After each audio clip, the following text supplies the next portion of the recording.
This is the story of a man named Stanley. Stanley worked for a company in a big building where he was employee number 427.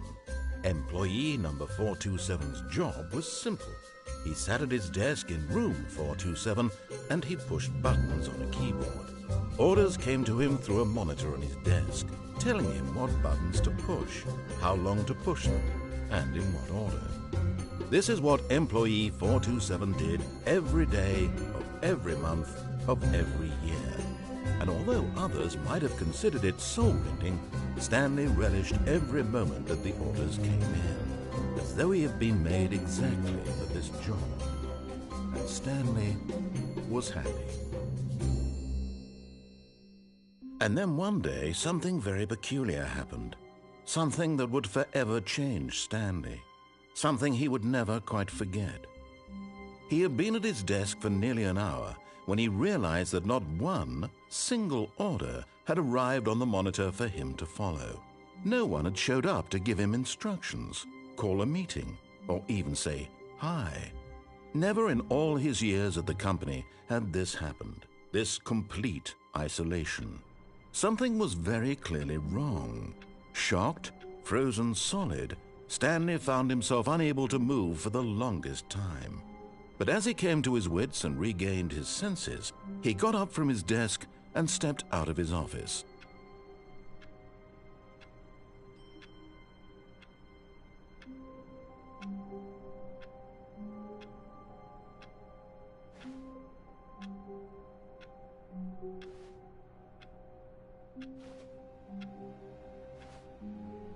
All of his co-workers were gone. What could it mean? Stanley decided to go to the meeting room. Perhaps he had simply missed a memo.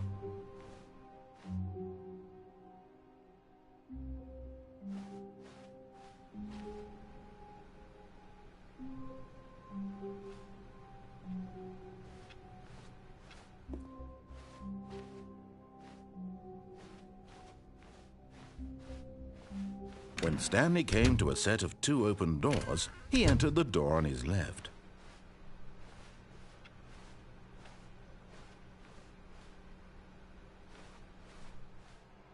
Yet there was not a single person here either. Feeling a wave of disbelief, Stanley decided to go up to his boss's office, hoping he might find an answer there.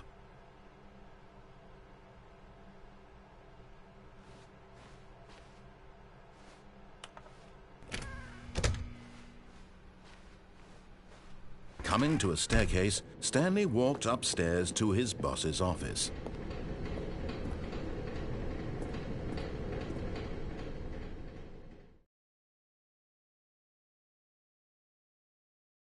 But Stanley just couldn't do it. He considered the possibility of facing his boss, admitting he had left his post during work hours. He might be fired for that. And in such a competitive economy, why had he taken that risk? All because he believed everyone had vanished? His boss would think he was crazy. And then something occurred to Stanley. Maybe, he thought to himself, maybe I am crazy. All of my co-workers blinking mysteriously out of existence in a single moment for no reason at all? None of it made any logical sense. And as Stanley pondered this, he began to make other strange observations. For example, why couldn't he see his feet when he looked down? Why did doors close automatically behind him wherever he went? And for that matter, these rooms were starting to look pretty familiar. Were they simply repeating? No, Stanley said to himself, this is all too strange. This can't be real. And at last, he came to the conclusion that had been on the tip of his tongue. He just hadn't found the words for it. "I'm dreaming!" he yelled. "This is all a dream." Oh, what a relief Stanley felt to have finally found an answer, an explanation. His co-workers weren't actually gone. He wasn't going to lose his job. He wasn't crazy after all. And he thought to himself, I suppose I'll wake up soon. I'll have to go back to my boring real-life job pushing buttons. I may as well enjoy this while I'm still lucid. So he imagined himself flying and began to gently float above the ground. Then he imagined himself soaring through space on a magical starfield, and it too appeared. It was so much fun, and Stanley marveled that he had still not woken up. How was he remaining so lucid? And then perhaps the strangest question of them all entered Stanley's head. One he was amazed he hadn't asked himself sooner. Why is there a voice in my head dictating everything that I'm doing and thinking? Now the voice was describing itself being considered by Stanley, who found it particularly strange. I'm dreaming about a voice describing me, thinking about how it's describing my thoughts, he thought. And while he thought it all very odd and wondered if this voice spoke to all people in their dreams, the truth was that, of course, this was not a dream. How could it be? Was Stanley simply deceiving himself, believing that if he's asleep, he doesn't have to take responsibility for himself? Stanley is as awake right now as he's ever been in his life. Now, hearing the voice speak these words was quite a shock to Stanley.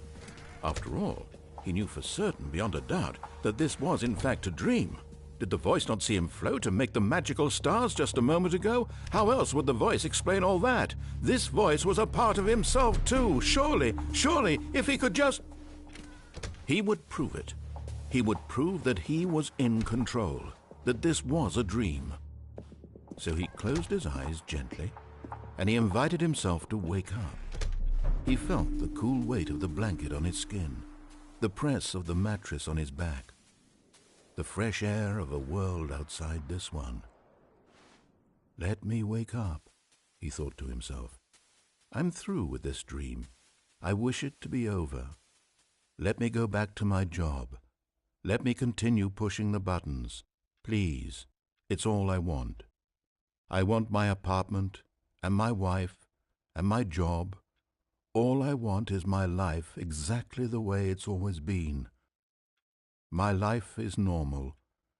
I am normal. Everything will be fine. I am okay.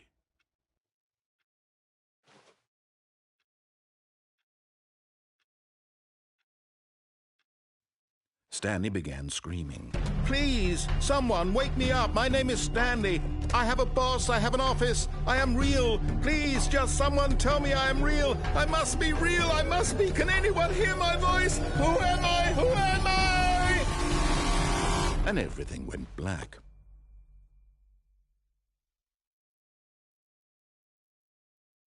This is the story of a woman named Mariella. Mariella woke up on a day like any other. She arose, got dressed, gathered her belongings, and walked to her place of work. But on this particular day, her walk was interrupted by the body of a man who had stumbled through town talking and screaming to himself, and then collapsed dead on the sidewalk. And although she would soon turn to go call for an ambulance, for just a few brief moments she considered the strange man. He was obviously crazy. This much she knew. Everyone knows what crazy people look like. And in that moment, she thought to herself how lucky she was to be normal. I am sane. I am in control of my mind. I know what is real and what isn't. It was comforting to think this, and in a certain way, seeing this man made her feel better. But then she remembered the meeting she had scheduled for that day, the very important people whose impressions of her would affect her career, and by extension, the rest of her life. She had no time for this, so it was only a moment that she stood there, staring down at the body. And then she turned and ran.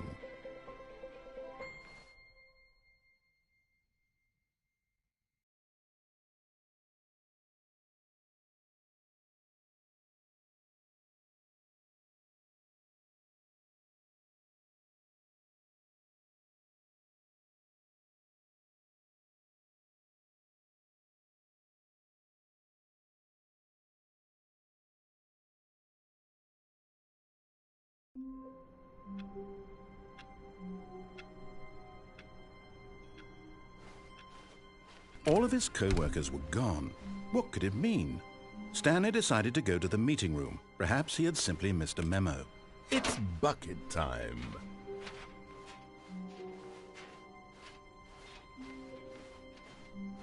Stanley clutched the bucket tightly to his chest and entered the door on his left. Still no one was here. Stanley needed the bucket's warmth and comfort now more than ever. Perhaps his boss's office was where he'd find answers.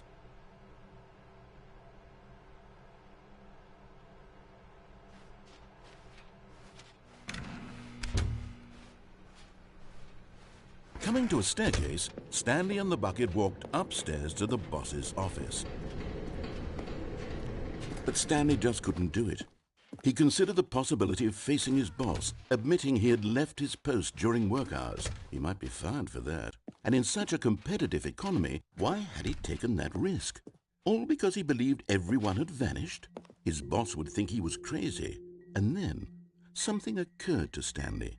Maybe, he thought to himself, maybe I am crazy. He looked down at the bucket in his arms.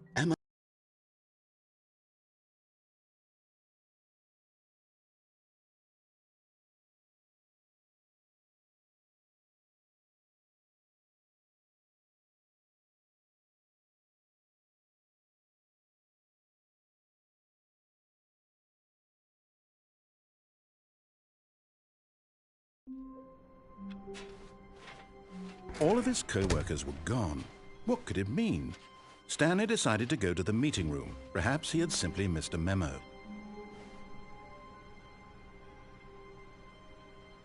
It's bucket time.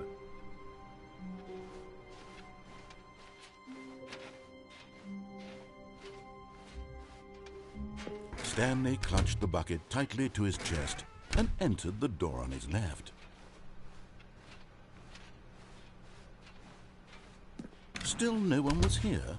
Stanley needed the bucket's warmth and comfort now more than ever. Perhaps his boss's office was where he'd find answers. Coming to a staircase, Stanley and the bucket walked upstairs to the boss's office. But Stanley just couldn't do it. He considered the possibility of facing his boss, admitting he had left his post during work hours. He might be fired for that. And in such a competitive economy, why had he taken that risk? All because he believed everyone had vanished? His boss would think he was crazy. And then something occurred to Stanley. Maybe, he thought to himself, maybe I am crazy. He looked down at the bucket in his arms. Am I crazy? He asked the bucket. The bucket returned his gaze, but said nothing at all. That's strange, Stanley thought. Usually the bucket is a source of guidance and wisdom for me in difficult times such as these. He held the bucket close, yet felt none of its familiar reassurance and comfort. And that's when Stanley realized, this isn't my bucket. It's just a normal, everyday bucket. Someone else's bucket, perhaps. How did I end up with someone else's bucket? This is all terribly wrong. Surely no good would come from this. Who knows what sorts of bizarre hallucinations Stanley might experience without the psychologically grounding presence of his bucket. And indeed, now he noticed that the rooms were repeating, which was, of course, very odd. And now he felt himself floating off the ground. Oh, gracious, he exclaimed. Without my bucket, I've gone truly mad. Where is it? I must find it. Far off in the distance now, he heard it, calling to him. Stanley! Stanley, it's me, the bucket. Could it truly be? He rushed forward from room to room, passing by one bucket after the next. None of them were his. None of them were his special bucket. Come to me, Stanley. Find me. He had to find the bucket. He had to return to his old friend. It was the only way to truly restore his sanity. And then suddenly, he froze dead in his tracks. He knew where the voice of the bucket had been coming from. The real bucket was inside of him all along. It was incredibly painful. Stanley doubled over in agony and blacked out.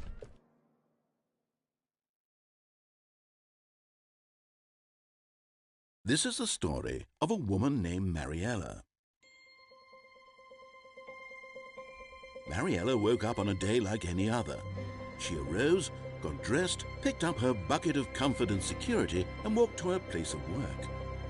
But on this particular day, her walk was interrupted by the body of a man who had stumbled through town, talking and screaming to himself, and then collapsed dead on the sidewalk. Right away, she knew what the problem was. This man had no bucket. Of course he'd gone mad, ranting and raving about a narrator describing all of his actions and how everything is predetermined and free will is an illusion and it's all just a video game. It could all have been prevented if only he'd taken his bucket with him. Perhaps he didn't even realize he'd forgotten his bucket at home in the first place. How cruel the world can be, Mariella thought, and she hugged her own bucket even tighter. But of course, she had no time for this. There were a myriad of confusing problems she would soon have to confront at work, for which her bucket would provide absolute guidance and total clarity on everything. Heck yes, she thought to herself, my life kicks ass. And she backflipped all the way to work.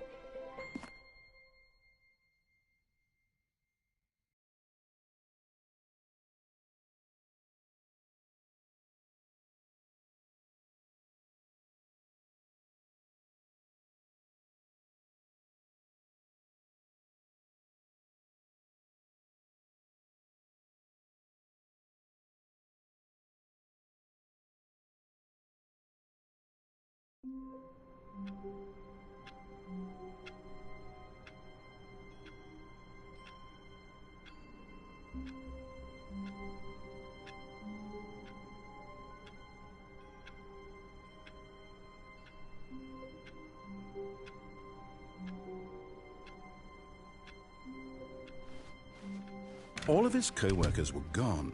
What could it mean? Stanley decided to go to the meeting room. Perhaps he had simply missed a memo. It's bucket time.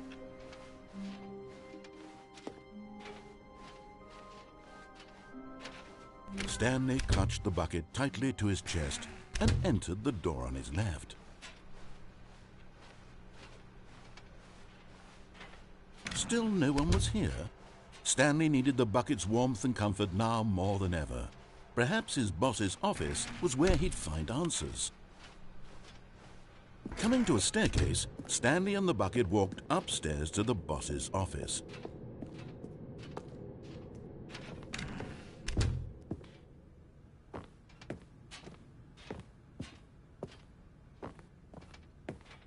Stepping in.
Even now, Stanley's office was a distant memory.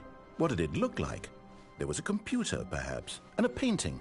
Was it a painting or a photo? He could no longer recall.